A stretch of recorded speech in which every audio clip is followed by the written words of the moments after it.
Almost exactly 40 years ago, Kissinger, then the national security advisor, made a secret trip to confer with the Chinese.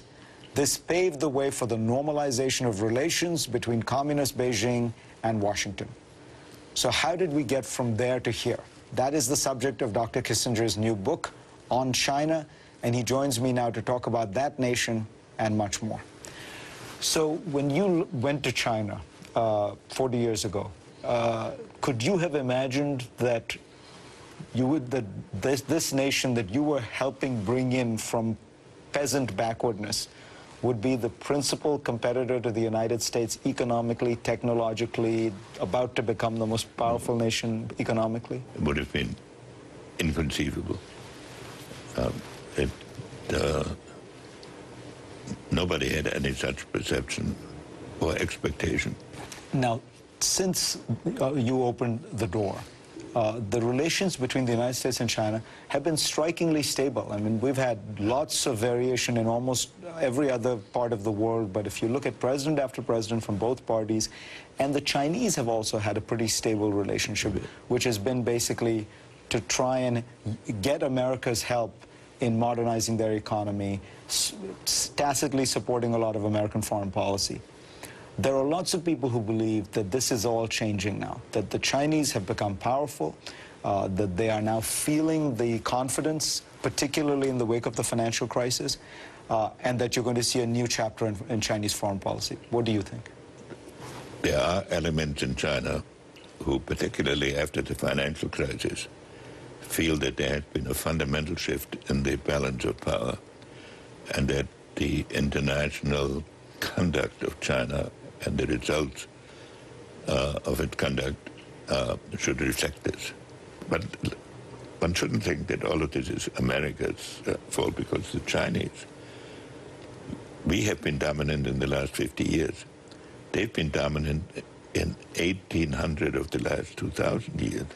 And, you know, I think America is entering a world in which we are neither dominant nor can we withdraw, but we are still the most powerful country. So how to conduct ourselves in such a world is a huge test for us. And China is the most closely approximate country in terms of power, and one with such a complex history is a big challenge. On the other hand, if one conceives of it as if it were a Cold War, which is what domestic debates encourage, with winners and losers all the time, it would lead to confrontations over an extended period of time that would be draining to both societies and draining to the countries that have to deal with both societies. You think President Obama's approach to China is fundamentally correct? I think it's fundamentally correct, yes. What we fundamentally need with the Chinese is to come to an understanding of where we both think we're going. And I believe the best thing that Nixon did, that we did in the Nixon administration, was not that we were super skillful on practical problems, but we were willing to spend many hours explaining how we thought in middle and long run terms, and so did the Chinese. So there was a kind of meeting of strategic minds. It didn't help us on the day we had the conversation, but then when something came up, you could have some feeling that the other side, when it was reported to them, would have a framework within which to interpret it. This is still not adequately done. People have been trying to get you to criticize China more publicly on human rights for 40 years. Do you feel that not criticizing China on human rights actually allows for more progress, or why are you reluctant? I know that you... No, I'm not reluctant at all. And I insist on affirming my preference for democracy and my rejection of autocratic and dictatorial institutions. institutions. At the same time, there are a number of people, very few, who have, over a period of decades, established the confidence of Chinese leadership.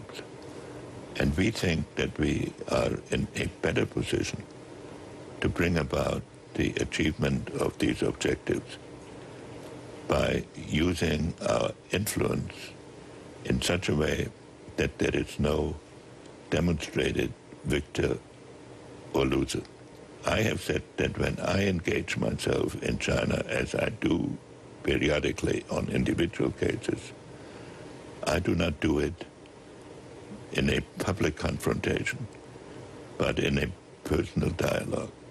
But that is really the nature of the disagreement. It is not a disagreement as to the importance of the objective.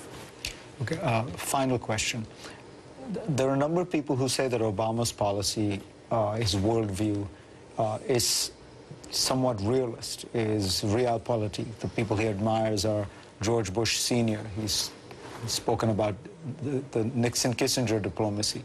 So do you think Obama is Kissingerian, and do you view that as a compliment? My impression of Obama is that he would like to believe that you can sweep the world by the power of ideas, and that the ideas alone will dominate the world, and that you can ignore the equilibrium part of the equation, and that you can do it with rhetoric, and that's what he'd like to believe. But he's also a good mind, and so he looks at the world and sees what's actually happening. So when he speaks, he often sounds as if he were in the world of ideas alone. When he acts, he is very conscious of realities, but I think he's basically very close, if I put his actions together, to the objectives that I affirm. I don't know whether he's going to view that as a compliment or not. No, he may view it as a private compliment, but he will not want it to advertise it. Henry Kissinger, pleasure to have you on.